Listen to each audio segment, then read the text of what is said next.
Treehouse lessons, why the foundation always wins.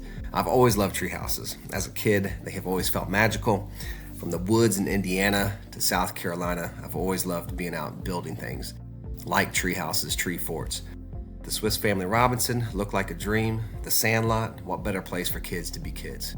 And their own home away from adults. Those places just weren't woods and nails. They were getaway destinations, and that love for treehouses has never really left. Now fast forward to adulthood, I have kids of my own, and I've got friends who have literally made millions of dollars building luxury treehouses as experiences, places people to travel, stay in, and remember forever. Now that's a niche I'd love to step into someday, but maybe in the future. So when I decided to build a treehouse for my boys, I took it seriously. I had visions: electrical, maybe some plumbing, pulley system, zip lines, elevator, fridge, ropes course. You get the idea. But here's where reality stepped in. My wife and I weren't fully on the same page, mostly about the budget. And instead of slowing down and clarifying the plan, I did what a lot of us do. I kind of compromised mid-build. I decided I'd just build it out of whatever I had lying around, being budget friendly, which is good, of course. And that decision, that's where the lesson starts. The tree itself is beautiful.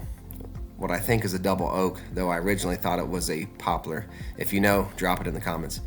When I build around trees, I don't like to drill into them if I can avoid it. Trees grow, they move and expand, and I want to make sure that they continue to do that. I used post set into the ground instead, cedar post, specifically naturally rot resistant. I even burned the ends before setting them in the dirt, which helps them last longer. That part I did well. Lesson 2, foundation is everything. Here's where I messed up. And I should have known better, but when it came time to build the floor, I didn't have enough usable logs, and I didn't take the time to make everything perfectly level. I told myself I'll make it work. Well, that's the lie. If your foundation is crooked, everything above it will be crooked. That's true in building and in life. If you rush the foundation, ignore the cracks, or convince yourself you'll fix it later, you won't. You'll just build problems on top of problems. And I did exactly that. And I knew better too. Shame on me. Lesson 3, cheap choices cost more later.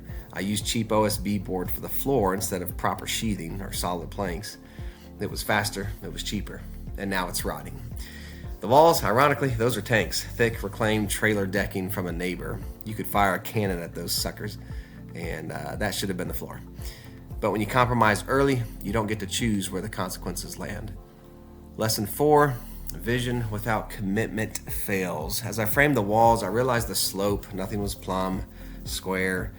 The door never really happened. The roof went on, tar paper and all, but the structure was already kind of fighting itself. I had a vision, but I didn't fully commit to it. That's the real lesson. Indecision is expensive. Half doing something important is often worse than not doing it at all. The honest outcome, the boys have had fun. I mean, it's a treehouse. Don't be so serious. We've zip-lined off of it, laughed, but it won't last. Now I'm deciding whether to tear it down or turn it into a simple platform and start fresh someday. And honestly, that's okay, because I will learn from this. Takeaway, whether you're building a tree house, a business, a marriage, or life, start level, start square, don't rush the foundation, don't compromise on the things that matter most, because you can't outbuild a bad foundation. If you've learned something similar the hard way, or if you've got tips on how you would have done this differently, drop them in the comments. I'd love to learn from you too.